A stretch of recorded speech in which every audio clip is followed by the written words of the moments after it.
Hello, welcome back to the new round of my boxing predictions. Yeah, well, I have found a way to do this anyhow on as I as I did before.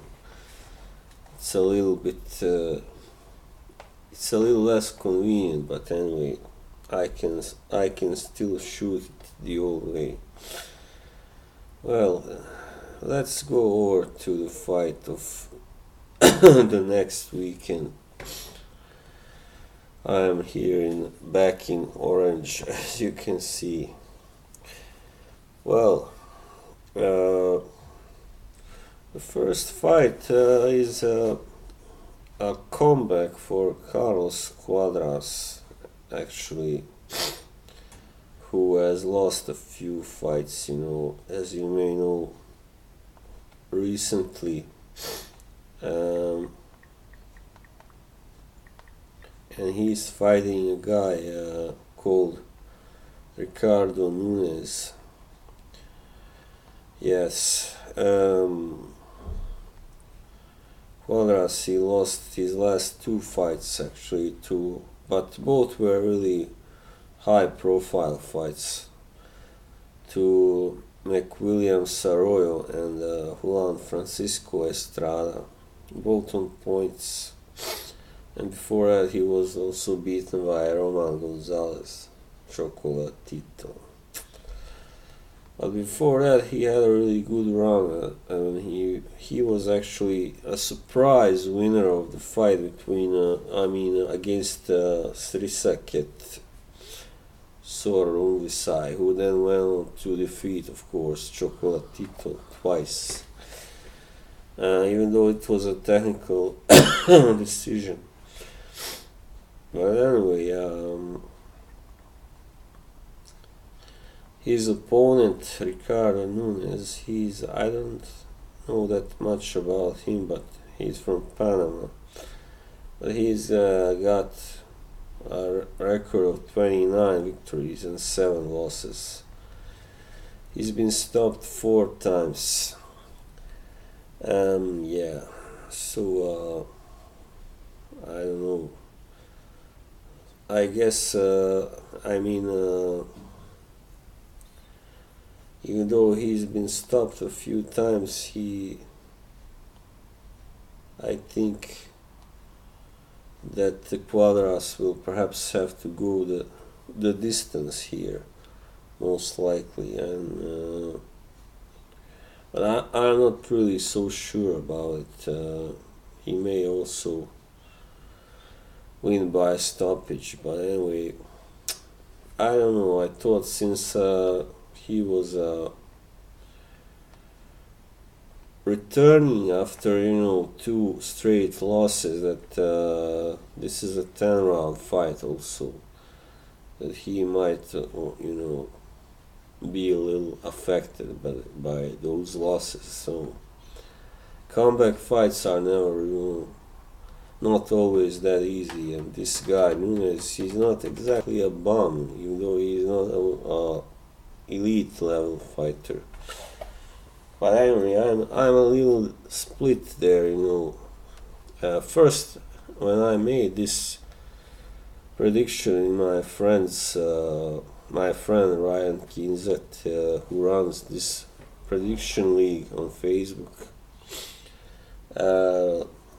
it's called No Holds Barred. I don't know really, I was, I guess, affected by the fact that Cuadras has lost his last 2 fights, but this guy Nunes, I don't know, he's been stopped, as I said, 4 times already, so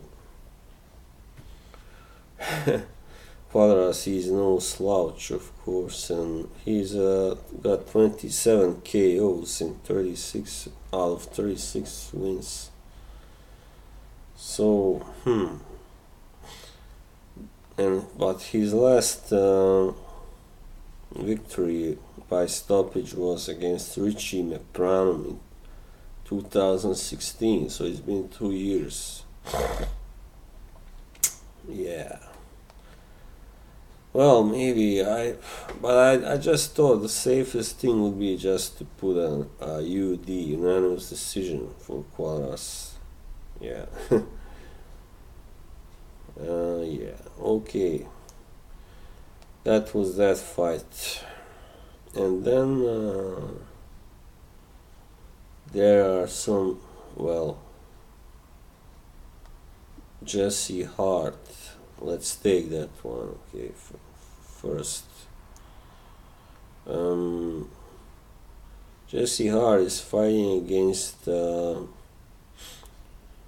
where is that fight? Oh yeah, Mike Gavronsky, and it's another kind of low-key opponent, a low-key fight, you can say. Even though Gavronsky's got a rather good record on paper, 24-2-1, and Jesse Hart has almost the same, well, 24-1-0. But I think Gavronsky, I think, hasn't been stopped yet, and he looks just, strong enough to be able to last the distance against Hart, which is 10 rounds. And Hart is also kind of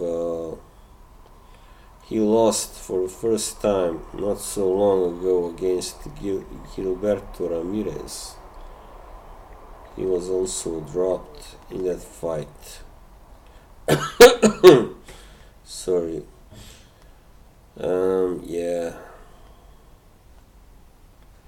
I think this will go also. This will go the distance. I just think Gavronsky seems kind of rather. He has been stopped, but that was a corner retirement in 2015 against a guy that kind of, I guess, has scored a few upsets, Dashawn Johnson.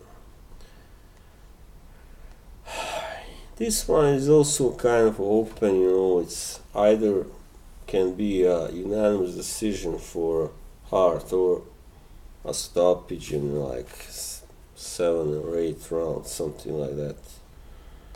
So yeah. that's I guess my prediction. Even though I also originally yesterday had a Hart winning by unanimous decision, but it can go both ways. I mean, Hart will win anyway. That's almost certain. Yes. Okay, and then the next fight. Let's see. Well, this is a rather interesting fight actually. It features Robinson Castellanos, who is a kind of dark horse, in almost any fight. He has beaten some really good fighters. Perhaps not all of them were, in their peak, but he has surprised. But he has also lost quite many times, and a few times recently he was knocked out by a guy that Gary Russell knocked out, Oscar Escandon. He's facing a guy called Shavkat John Rahimov, and he is rather unknown, this guy Rahimov. It's 12-0, he's from Tajikistan, I believe. So this fight is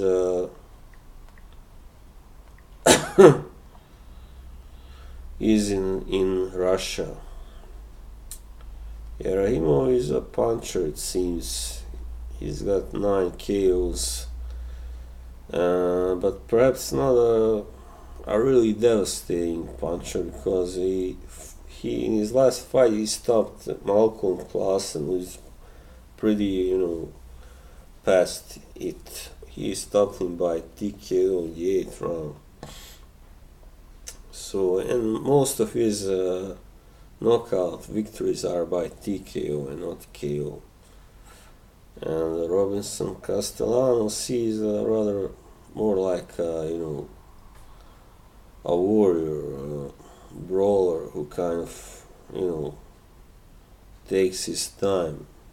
Usually he doesn't score many early knockouts or stunning knockouts like that.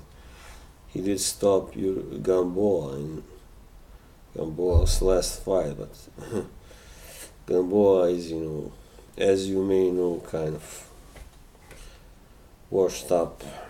And since this fight is in Russia, and this guy Castellanos is already 36, I kind of favor Rahimov to win this on points, and yeah. Or no, sorry, no. I think he will win by a TKO in the 9th round. Yeah. I think so. Anyway, he looks like the younger, stronger, fresher man. Definitely. These fighters from this Central Asia are also known for their really being strong, very, very, resilient and aggressive fighters and all that, tough. Yeah. It will be a good fight. Yeah, definitely. I can see Castellanos giving this guy Rahimov a good fight before he eventually gets stopped, most likely. Okay, I already wasted enough time. And now the main fights, yeah. First, Carl Frampton. He's fighting a guy who I don't really know. I guess most of you don't really. Luke Jackson from Australia. Australia, that was terrible. Anyway, Jackson is undefeated, and but he's not a puncher. He's a boxer, and yeah. But that's a problem, of course, unless he really is a great defensive fighter. I don't see him winning this fight, no way. Because